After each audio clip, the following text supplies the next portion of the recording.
Putin affirms that Russia has contributed to solving complicated issues related to the Syrian crisis and the Iranian file.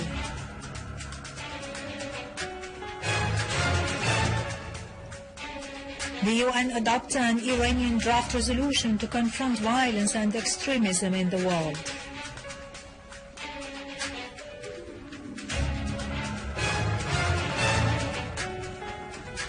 The Syrian Arab army destroys terrorist hideouts and inflicts on them heavy losses in Aleppo, Idlib, Homs and Damascus suburbs.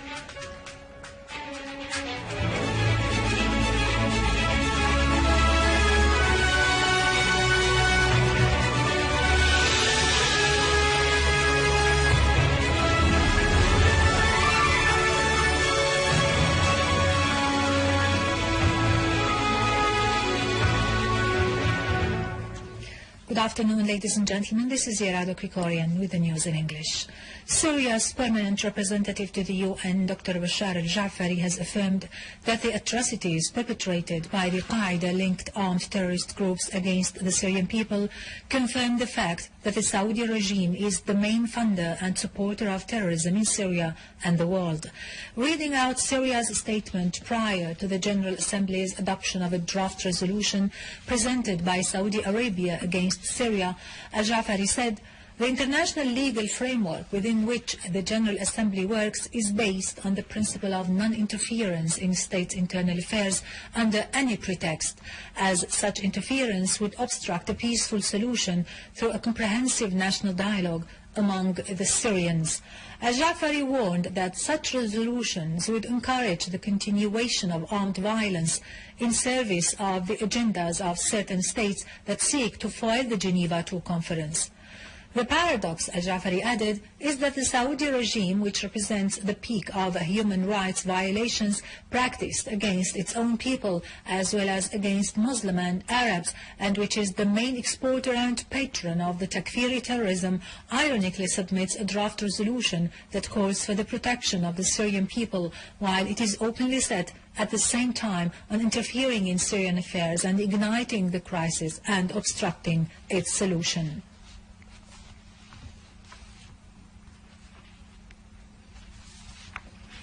Russian President Vladimir Putin has said his country has solved complicated issues related to the crisis in Syria and the Iranian nuclear program and has adopted a principled policy regarding international questions in accordance with international law.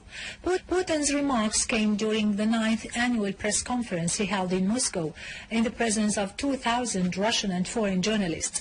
The Russian president pointed out that what is currently happening on the international arena is the result of the collective work with all international partners, affirming that his country seeks to solve world issues through dialogue.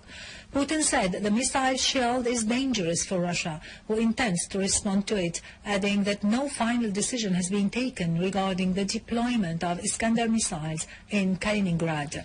Putin said his country's economy witnessed remarkable development, and the reason is the role played by the government in developing the economy. Russian Deputy Foreign Minister Gennady Gatilov has said that no final confirmation has been made concerning the Syrian opposition's participation in the Geneva II conference scheduled next month. On the eve of the tripartite meeting to be held by Russia, the USA and the United Nations, Gatilov said the Syrian government has announced its participation in the conference without preconditions, whereas the opposition has not clearly confirmed its participation. Gatilov said the Russian side will ask the Americans during the meeting in Geneva about the opposition's readiness to participate in the conference and the persons representing it. Gatilov added that the most important thing about the conference is the participation of both the government and the opposition in the negotiations.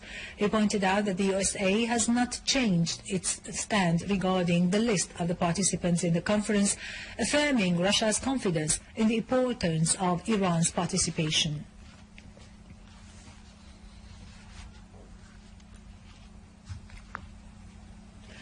The UN General Assembly has approved with a majority the Iranian President Hassan Rouhani's proposal to confront violence and extremism in the world. The Israeli entity's representative has criticized the adoption of the draft resolution. Iran's permanent representative to the UN, Mohammad Khuzai, said the UN adoption of President Rouhani's proposal as a resolution is an important achievement of the international organization as it aims at uprooting this despicable phenomenon which immensely jeopardizes the world. The Iranian representative said his country calls for combating the phenomenon of terrorism and extremism in the world, particularly in the Middle East, stressing that what is happening in Syria and some African countries is a wave of extremism and terrorism that threatens world security and stability and leads to the death of thousands of innocent people every year. Khuzai referred to hundreds of European youths who fight on the side of terrorist groups in Syria and other places in the world and carry out acts of killing, destruction and sabotage.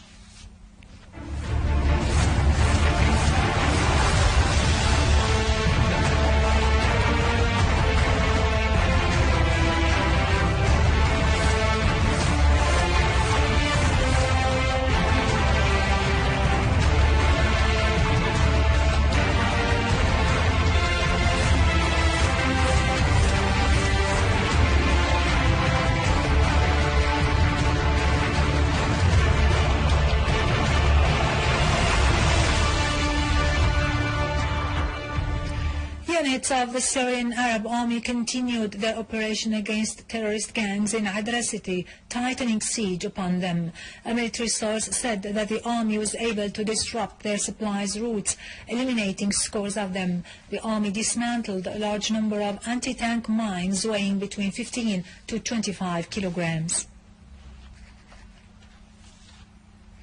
In Homs countryside, units of the Syrian Arab Army destroyed a number of boats used by armed gangs in Qisin Gulf in Al-Rastan.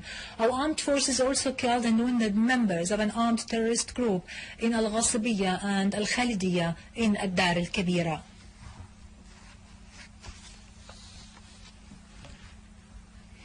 In Idlib, Syrian Arab armed forces killed and wounded dozens of terrorists in Harshib Sayliya and Al-Arba'in mountain in the governorate's countryside.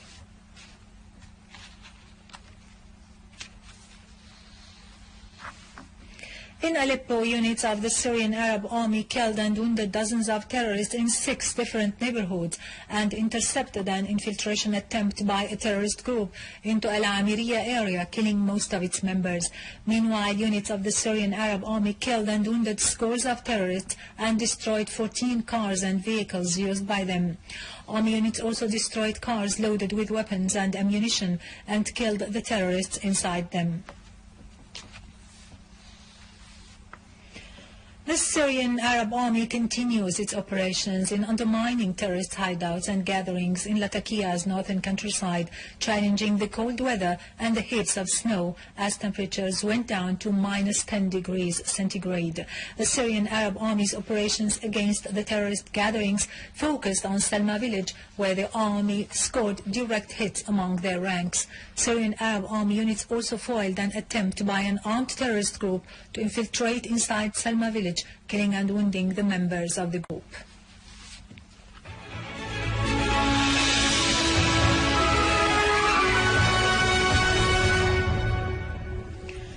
The film The King of the Sands by the Syrian director Najdat Anzour exposes the ruthlessness of the Saudi founder who exterminated his ruling emirs and later massacred his own troops when they became a liability. King of the Sands is a film directed by Syrian artist Najdat Anzour, who exposes the history of King Abdulaziz ibn Abdurrahman Al Saud, the founder of the present-day Kingdom of Saudi Arabia. King of the Sands is presented as a landmark taboo-breaking film depicting a hidden saga of the Saudi family and its involvement in world terrorism. It presents a prince in exile who reconquers his ancestral lands and continues to expand his dominion until he controls the bottom parts of the Arabian Peninsula. His ruthlessness made him exterminate even his own supporters. The reason was that they had threatened the king's relations with the British rule of Jordan and Iraq. What's next? Raid ahead. Anzour is a creative artist and director who often tackles complex topics.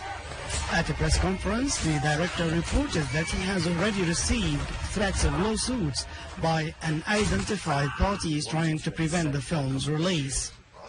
The film seeks to defend Syria's struggle against Wahhabi terrorists. The King of the Sands is concerned also to draw attention to Syria's civilized image. There are many important issues in Syria that need to be discussed. The film will be presented to public audience in different Syrian governorates very soon. Our ambition as Syrian artists is to reach universality. This film depicts Western imperialism as impinging on the monarch's independence, foreshadowing the kingdom's future entanglement in world terrorism by its unmistakable support of Wahhabi jihadists all over the world. By the law of God, I choose you to be mine. I am Abdulaziz. Now to latest business and market news, but after a short break, stay tuned.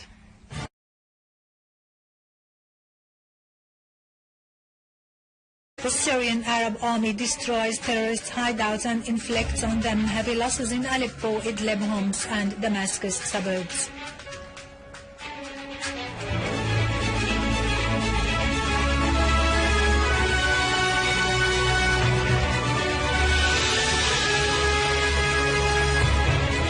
By the Qaeda-linked armed terrorist groups against the Syrian people confirmed the fact that the Saudi regime is the main funder and supporter of terrorism in Syria and the world. Reading out Syria's statement prior to the General Assembly's adoption of a draft resolution presented by Saudi Arabia against Syria, Al-Jaafari said,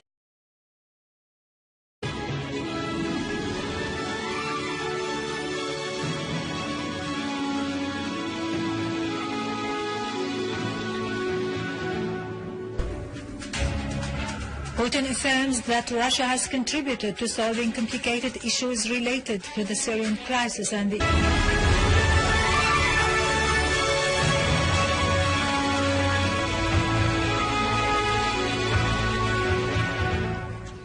Good afternoon, ladies and gentlemen. This is Irada Krikorian with the news in English. Syria's permanent representative to the UN, Dr. Bashar Al-Jaafari, has affirmed that the atrocities perpetrated in the Iranian file.